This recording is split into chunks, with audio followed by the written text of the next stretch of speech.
The thoughts can change your life with me, Reverend Lee. We do this every day. We explore. So things are going to happen to you today. Don't know what, but things are going to happen. Accept it. Accept what happens. And then look at it. Look at it and ask the question, what can I take from this? What can I learn from this? What memory can I create from this? And then ask the question, how does this experience help me to expand? How does this experience help me to look at life more fully? How does this experience get me to see that life is not one-sided? What's the opposite side of this experience? Because guess what? You may see it one way, but there's another way to see it. In fact, there's infinite ways to see an experience.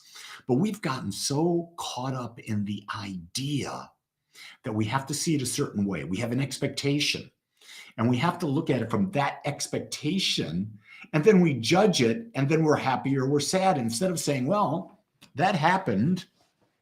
What can I learn from that? What was my mental atmosphere about that?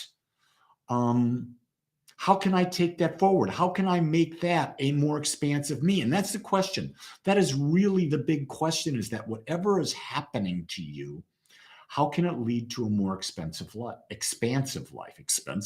Well, okay. How can it lead to a more expansive life?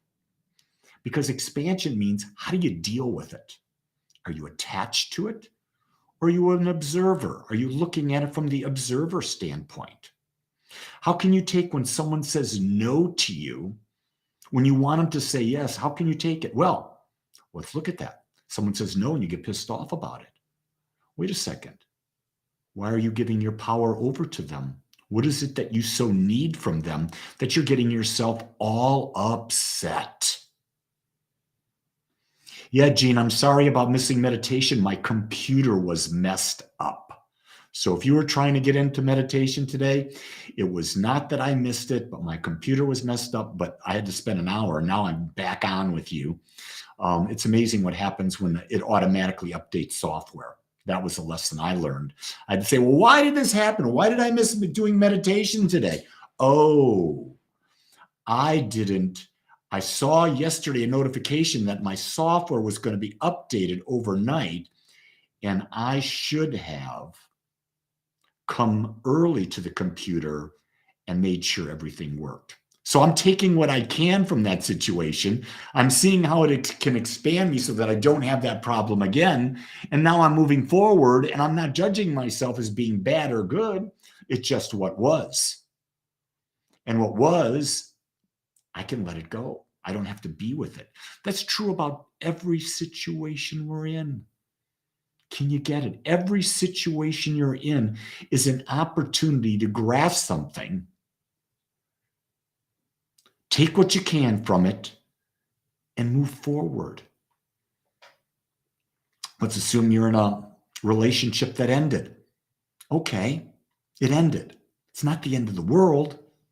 A relationship ended. It meant two people were together who were not a vibrational match, who finally realized they were not a vibrational match, and they decided to go separate ways. Okay, so what can I learn from that? Well,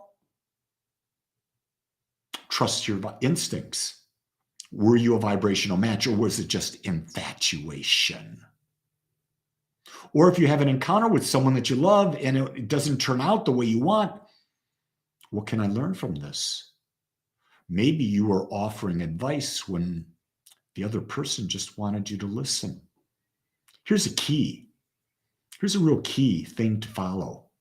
Don't give advice unless your partner asks for it. Otherwise, why are you sticking your big nose in the situation?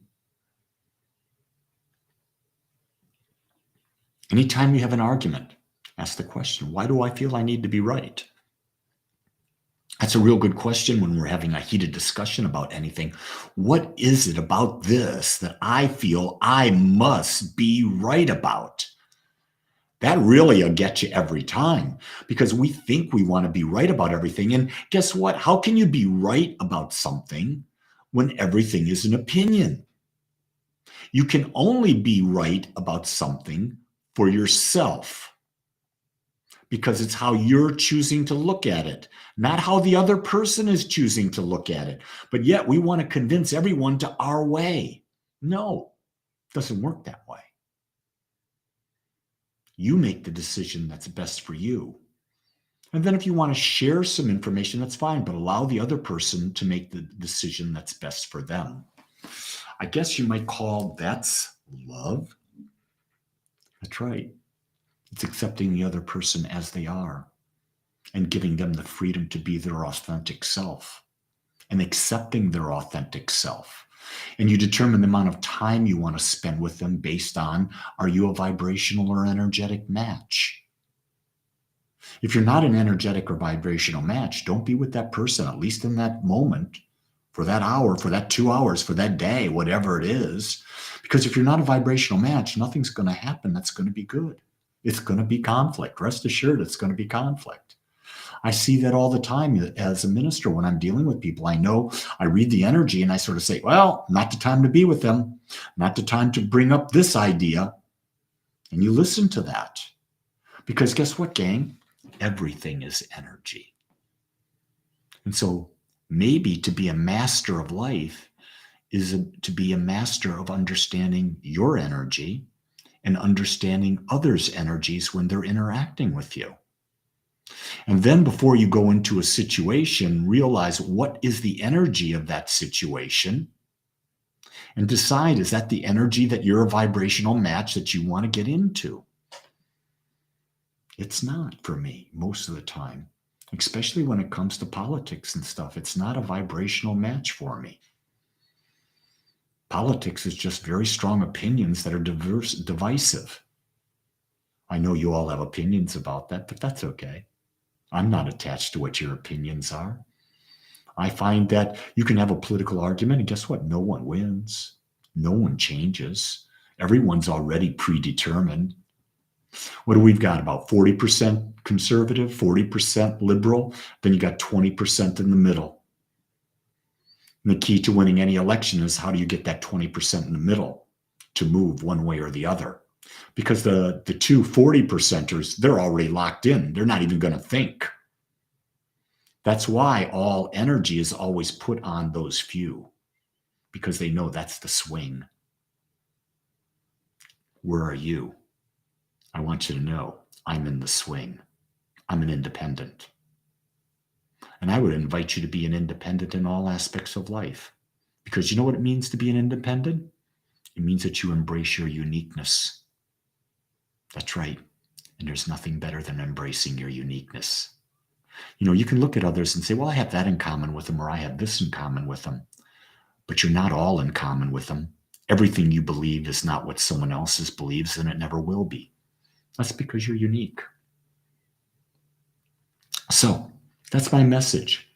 Get all you can from whatever you're experiencing, and then make a decision how to move forward into a more expansive experience of life. Because that's what life wants. Life wants to expand, and it wants to expand through you. You are the vessel through which life, infinite life, experiences itself.